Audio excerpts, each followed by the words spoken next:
Praise the Lord. I greet you very good morning in the precious name of our Lord and Savior Jesus Christ. మన ప్రభువును రక్షకుడైన యేసుక్రీస్తు నామములో మీ అందరికీ శుభాలు తెలియజేస్తున్నాను. ఎలా ఉన్నారు? మీరు అంతా బాగున్నారా? దేవుడు గడిచిన వారమంతా కాచి కాపాడి మరలా ఆదివారం వాళ్ళు ప్రవేశపెట్టారు కదా, ఇదంతా కూడా దేవుని కృప. Sunday is not only a holiday. ఆదివారం కేవలం సెలవు దినం మాత్రమే కాదు, మనం ప్రభువుతో సమయాన్ని గడిపే రోజని. హల్లెలూయా. దేవుని మందిరానికి ఇవ్వాల్సిన ప్రాముఖ్యత మనం ఇచ్చినప్పుడు మనం ఎంతగానో దీవెన ఆశీర్వాదం పొందుకుంటామని దేవుని వాక్యం సెలవిస్తుంది. ఆయనతో సహవాసం చేసిన యెడల మీకు సమాధానము అలాగూ మేలు కలుగుతుందని వాగ్దానం చేసిన రీతిగా దేవునితో మన సహవాసం సమయాన్ని గడపడం ద్వారా దేవుడు మనల్ని ఆశీర్వదిస్తారు, మంచిని మన జీవితంలో చేస్తారని, మనం సమాధానాన్ని నెమ్మదిని పొందుకుంటాం. ప్రతి ఉదయాన్నే మనం దేవుని వాగ్దానం ధ్యానం చేస్తున్నాం కదా. ఈరోజు కూడా బైబిల్ గ్రంథంలోంచి ఒక వాగ్దానం ధ్యానం చేద్దాం. చూడండి, హగ్గయి గ్రంథము 2వ అధ్యాయము 7వ వచనం ధ్యానం చేద్దాం. నేను అన్యజనులందరినీ కదిలింపగా అన్యజనులందరి యొక్క ఇష్టావస్తువులు తేపడను, నేను ఈ మందిరమును మహిమతో నింపుదును, ఇదే సైన్యములకు అధిపతియగు యెహోవా వాక్కు. హల్లెలూయా.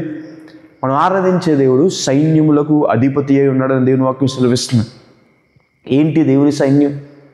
దేవుని దూతలు దేవుని సైన్యమే ఉన్నారు. అలాగే సృష్టి దేవుని సైన్యమని, దేవుని మహాసైన్యమని అవి సెలవిస్తుంది. ఈ సృష్టి అంతా కూడా ఆయన చేశాడు కాబట్టి ఇదంతా కూడా దేవుని సైన్యమని. దేవుడు అధికారం కలిగిన వాడు, ఆయన సైన్యములకు అధిపతి అయి ఉన్నాడని దేవుని వాక్యం సెలవిస్తుంది.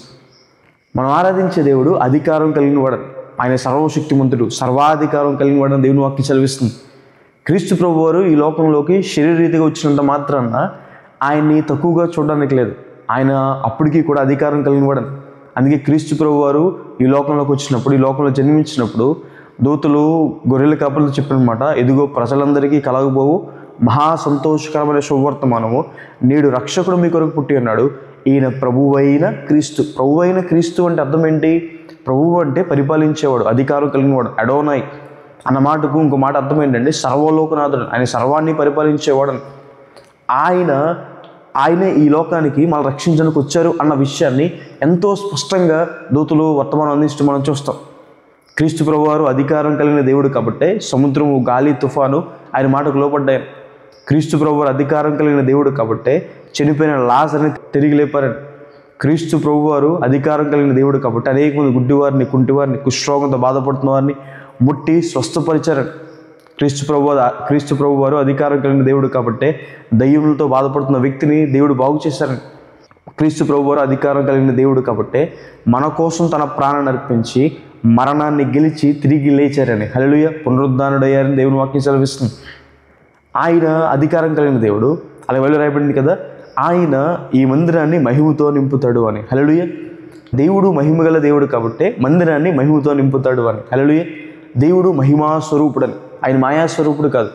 మాయాస్వరూపుడు అంటే అర్థం ఏంటంటే ఇల్యూషన్, లేని వాటిని ఉన్నదని చెప్పడం. అది దేవుడు అలాంటి వాడు కాదు. దేవుడు చెప్పిన మాట అదే కదా, క్రీస్తు ప్రభు వారు చెప్పిన మాట, నన్ను మాయా స్వరూపుని వరే ఏం చేయొద్దు, వెతకొద్దు, ఎందుకంటే ఆయన మహిమా స్వరూపుడు అని. స్టెఫెన్ ఒకసారి వాక్యం చెప్తే ఇలా అంటారు, మహిమగల దేవుడు అబ్రహాముకి హారానులో ప్రత్యక్షమయ్యాడు అని. హల్లెలూయా. దేవుడు మహిమగలవాడని. ఇప్పుడు మహిమగల దేవుడు తన మందిరాన్ని తన మహిమతో నింపుతాడని దేవుని వాక్యం సెలవిస్తుంది. మందిరం అనగా దేవుని ఆరాధించుకునే చోటు, మనం ఆయన ఆరాధిస్తాం, మన హృదయాన్ని కుమ్మరించుకునే చోటు. ఎందుకంటే ఆయన మందిరం మీద తన కనుదృష్టి ఉంటుందని, అక్కడ జరిగే ప్రార్థన దేవుడు ఉంటాడని వాగ్దానం చేసిన రీతిగా ఆయన మందిరంలో దేవుని మహిమ ఉంటుందని దేవుని వాక్యం సెలవిస్తుంది. హల్లెలూయా. దేవుని మందిరానికి వచ్చినప్పుడల్లా మనం దేవుని దర్శనాన్ని, దేవుని మహిమను మనం పొందుకుంటున్నామని. కేవలం ఈ భౌతిక సంబంధమైన మందిరాన్ని తన మహిమతో నింపడం మాత్రమే కాకుండా దేవుని వాక్యం సెలవిస్తుంది, మన శరీరము దేవుని ఆలయము, దేవుని మందిరమై ఉందని దేవుని వాక్యం సెలవిస్తుంది. దేవుడు మనల్ని తన మహిమతో నింపుతాడని. పాపం చేయడం ద్వారా దేవుడు అనుగ్రహించి ఉన్నతమైన మహిమను పోగొట్టేసుకున్నాను. దేవుని మహిమ ఉన్నతమైంది. మనిషి పాపం చేయడం ద్వారా ఆ మహిమను పోగొట్టేసుకున్నాడు. ఇప్పుడు ఎవరైతే దేవుని వైపు తిరిగి వస్తారో, క్రీస్తు ప్రభు దేవుడని నమ్మి ఆయన పాపాల కోసం శిలువ మీద ప్రాణం పెట్టారని నమ్మి, కోడెల రక్తం ద్వారా కానీ, మేకల రక్తం ద్వారా కానీ, డబ్బులు కానీ, మనం చేసే క్రియలు కానీ మనిషికి పాపక్షమాపణ దొరకదన్న విషయం గ్రహించి తన పాపాలు ఎవరైతే క్రీస్తు ప్రభు వారి దగ్గర ఒప్పుకుంటారో దేవుడు వారిని క్షమించి తన మహిమతో వారిని నింపుతాడు అని. హల్లెలూయా. వాస్తవానికి దేవుడు మనల్ని చేసిందే తన మహిమపరుస్తాం, తన మహిమతో మనం నింపబడి నడుస్తామని. అయితే పాపం చేయడం ద్వారా మహిమను మనం పోగొట్టేసుకున్నామని. ఒక మనిషి దేవుడిచ్చే మహిమను పోగొట్టుకోవడం కన్నా అతిపెద్ద నష్టం ఏది కూడా లేదని. సంసోను దేవుడిచ్చే మహిమను పోగొట్టేసుకున్నాడు. సంసోను మైటీ మ్యాన్, బలం కలిగిన సంసోను.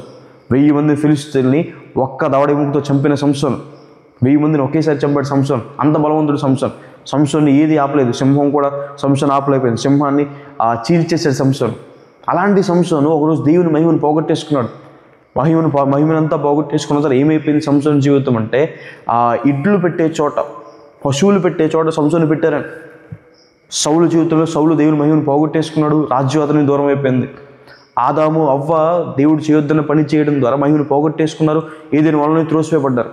ఇప్పుడు దేవుని యొద్దకు తిరిగి రావడం ద్వారా దేవుడు మరలా తన మహిమతో మనల్ని నింపుతాడు అని. హల్లెలూయా. ఈరోజు మనం దేవుడిని ప్రార్థన చేద్దాం, ప్రభువా మీ మహిమతో మమ్మల్ని ఏం చేయండి, నింపండి అని. దేవుడు తన మహిమతో మనల్ని నింపుతాడు.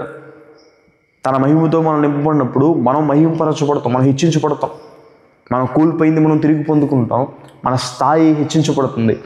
ఇది బైబిల్ వాక్యం సెలవిస్తుంది కదా, దేవుడు తన ఐశ్వర్యం చెప్పున క్రీస్తు యేసు మహిమలో మన ప్రతి అవసరం తీర్చబడుతుంది అని. హల్లెలూయా. దేవుడు కొన్న ఐశ్వర్యం చెప్పున క్రీస్తు ప్రభు వారి యొక్క మహిమలో మన ప్రతి అవసరం తీర్చబడుతుంది. మహిమ గల దేవుడు తన మహిమలో మన అవసరాలు తీరుస్తాడు. ఏ అవసరం అయితే మన జీవితంలో ఉందో దేవుడు మనకి సహాయాన్ని పంపిస్తాడు. రాయబడింది కదా, అన్ని జనులు తమ ఇష్ట వస్తువులు మీకు ఏం చేస్తారు, తీసుకొస్తారని. దేవుని మహిమలో మన ప్రతి అవసరం కూడా తీర్చబడుతుంది. దేవుడు ఎక్కడి నుంచైనా సహాయం పంపించగలరు. ఎవరి చేత సహాయం చేయించగలడు ఆయన. బైబిల్ మనం చూస్తాము, ఏలీ గారికి కాకుల ద్వారా దేవుడు ఆహారం పంపించాడు ఆయన. యోనా గారిని నినివే తీసుకెళ్ళడానికి దేవుడు చేప ద్వారా సహాయం పంపించాడు ఆయన. మీ జీవితంలో కూడా దేవుడు మీకు సహాయం చేస్తాడు. ఆయన చేసే సహాయం గొప్ప సహాయమై ఉంటుందని దేవుని వాక్యం సెలవిస్తుంది. దేవుడు తన సహాయాన్ని పంపిస్తాడు. ఒకసారి ఒక ప్రాంతంలో ఒక ముసలామె, ఆమెకు వంట వండుకోవడానికి కర్రలు లేవు, కట్టెలు లేవు అనమాట, చెక్కలు లేవు. ఇంట్లో ప్రార్థన చేసింది గట్టిగా, ప్రభు నాకు సహాయం దయచేయండి అయ్యా, నేను వెళ్ళి కుట్టుకుని మోసుకుని వచ్చే కూడా అంత ఓపిక కూడా లేదయ్యా, అంత బలహీనరాలని నాకు సహాయం చేయండి, వంట వండుకోవడానికి కర్రలు లేవని అడుగుతుంటే ఒక నాస్తికుడు అడ్డుగా వెళ్తూ ప్రార్థన విన్నాడంట. దేవుడు ఇంకేమైనా సహాయం చేస్తాడేంటి, సహాయం చేస్తే గీతే నేనే చేయాలని చెప్పి దగ్గరికి ఉన్న అడవిలోకి వెళ్ళి కొంచెం కట్టెలు తీసుకొచ్చి తలుపు కొట్టి తీసేసరికి ఆయన ఉన్నాడు. సరే ఏంటి సార్ అని అడిగితే, నువ్వు దేవుడు అంటున్నావు, దేవుడు వచ్చి నీకు ఏమైనా సహాయం చేస్తాడా, ఇదిగో కట్టెలు నేనే నీకు సహాయం చేస్తానని చెప్పించాడంట. అప్పుడు ఆమె అందంటే, సరే మీకు మాట చెప్పొచ్చా అంటే, ఏంటమంటే నా దేవుడు ఎంత గొప్పవాడో చూడండి సార్, నా ప్రార్థన ఆలకించి దేవుడు అంటే నమ్మలేని మీ ద్వారా కూడా దేవుడు నాకు సహాయం పంపించాడు అందండి ఆమె. హల్లెలూయా. నిజమే, దేవుడు మనకి సహాయం పంపిస్తాడు. తన మహిమలో మన ప్రతి అవసరం కూడా దేవుడు తీరుస్తాడని దేవుని వాక్యం సెలవిస్తుంది. మనం నమ్మితే దేవుని మహిమను చూస్తాం. అద్భుత కార్యాలు దేవుడు మన జీవితంలో చేయడం ద్వారా తన మహిమను మన జీవితంలో కనపరుస్తాడు. అద్భుతం అనగా మనుషులు ఎవరూ చేయలేదు, దేవుడు మాత్రమే చేసేది. అలాంటి అద్భుత కార్యాలు దేవుడు మన జీవితంలో చేయడం ద్వారా తన మహిమను మన జీవితంలో దేవుడు కనపరుస్తాడు. మోషే గారు అడుగుతారు, ప్రభువా నీ మహిమను నాకు కనపరచుకుంటే, దేవుడు అంటారు కదా, నా మంచితనాన్ని అంతా నీకు చూపిస్తాను. గాడ్స్ గుడ్నెస్, దేవుడు తన మంచితనాన్ని మన జీవితంలో చూపించడం ద్వారా, మన ప్రార్థన ఆలకించడం ద్వారా, మన కన్నీటిని తొడవడం ద్వారా, మనల్ని లేవనెత్తడం ద్వారా, మనల్ని స్వస్థపరచడం ద్వారా, మనల్ని బాగు చేయడం ద్వారా, మనల్ని ఆదరించడం ద్వారా, మన పక్షం నిలబడడం ద్వారా దేవుడు తన మహిమను, తన మంచితనాన్ని మన పట్ల చూపిస్తాడు అని. హల్లెలూయా. వాడు ప్రార్థన చేద్దాం ఈరోజు, ప్రభువా మీ మహిమతో మమ్మల్ని నింపండి. దేవుని మహిమతో నింపడినప్పుడు మనం ఉన్నతమైన స్థానంలో, ఉన్నతమైన అనుభవాలతో మనం జీవిస్తామని దేవుని వాక్యం సెలవిస్తుంది. ప్రార్థన చేసుకుందాం. చూడండి. సర్వశక్తిమంతుడా, జీవం గల దేవా యేసయ్య ప్రభువా, మీకు వేలాది వందనాలు యేసయ్య. ఈరోజు వాగ్దానం ద్వారా మాతో మాట్లాడినందుకు దేవా మీకు వేలాది వందనాలు యేసయ్య. ఈ మందిరాన్ని మహిమతో నింపుదానని వాగ్దానం చేసిన రీతిగా ప్రభువా, అవునయ్యా మీ మందిరాన్ని మీ మహిమతో నింపినందుకు దేవా మీకు వందనాలు యేసయ్య ప్రభువా. మీకు స్తుతి స్తోత్రం తండ్రి ప్రభువా. అలాగే తండ్రి ప్రభువా, మా జీవితాలని ప్రభా మీ మహిమతో నింపుతానని సెలవిచ్చింది దేవా ప్రభా. అవును తండ్రి, మహిమ లేకపోతే మా జీవితాలు వ్యర్థమయ్యా ప్రభా. మీ మహిమతో మమ్మల్ని నింపండి అయ్యా ప్రభా. మీ మహిమతో మమ్మల్ని నింపండి ప్రభా. ప్రతి మాలుకుంటున్నాం వేసా ప్రభా. మేము పోగొట్టుకున్న స్థితిని మాకు దయచేయండి దేవా. ప్రతి మాలుకుంటున్నాం వేసా ప్రభా. మేము పోగొట్టుకున్న మేలు మేము పొందుకున్న దేవా సహాయం చేయండి దేవా. ప్రతి మాలుకుంటున్నాం వేసా ప్రభా. మీ వద్దకే తిరిగి వస్తున్నాం ప్రభా. మా జీవితాన్ని బాగు చేసే మీ వద్దకే ప్రభా. మమ్మల్ని స్వస్థపరిచే మీ వద్దకే దేవా. మాకు శాంతి సమాధి ఇచ్చే మీ వద్దకే తిరిగి వస్తున్నాం ప్రభా. మా జీవితాన్ని మీ మహిమతో నింపమని దేవా ప్రతి మాలుకుంటున్నాం వేసా ప్రభా. ఎందరైతే ఈ వాగ్దానం వీక్షిస్తున్నారో ప్రభా, వారి జీవితంలో మీ మహిమతో నింపండి అయ్యా ప్రభా. మీ అద్భుత కార్యాలు వారి పట్ల చేయండి అయ్యా ప్రభా. వారి ప్రతి అవసరాలు తీర్చండి అయ్యా ప్రభా. వేసే కృంగిపోతున్న వారిని ప్రభా లేవనెత్తండి అయ్యా ప్రభా. అనారోగ్యంతో బాధపడుతున్న వారిని ముట్టండి అయ్యా, స్వస్థపరచండి అయ్యా ప్రభా. జ్ఞానం లేక ప్రభా వేసే బాధపడుతున్న వారు ప్రభా జ్ఞానాన్ని దయచేయండి అయ్యా ప్రభా. అన్ని విషయాల్లో ప్రభా మీరే సమస్తం సమకూడి జరిగించుకోండి ప్రభా. ప్రతి మాలుకుంటున్నాం వేసా మీకు వేలాది వందనాలు వేసా ప్రభా. మీరే గొప్ప కార్యాలు చేయండి. మీ మంచితనాన్ని మా పట్ల చూపించుకున్న దేవ, కనపరుచుకున్న దేవ ప్రభా, మీ మహిమతో మమ్మల్ని నింపండి ప్రభా. ఈ రోజంతా ప్రభా మీ సహాయం మాకు దయచేయండి. మీ మహిమతో మమ్మల్ని నడిపించుకోండి, ప్రభు చూపించుకున్న దేవ. యేసునామమున అడిగి వేడుకుంటున్నాను తండ్రి, ఆమేన్. God bless you.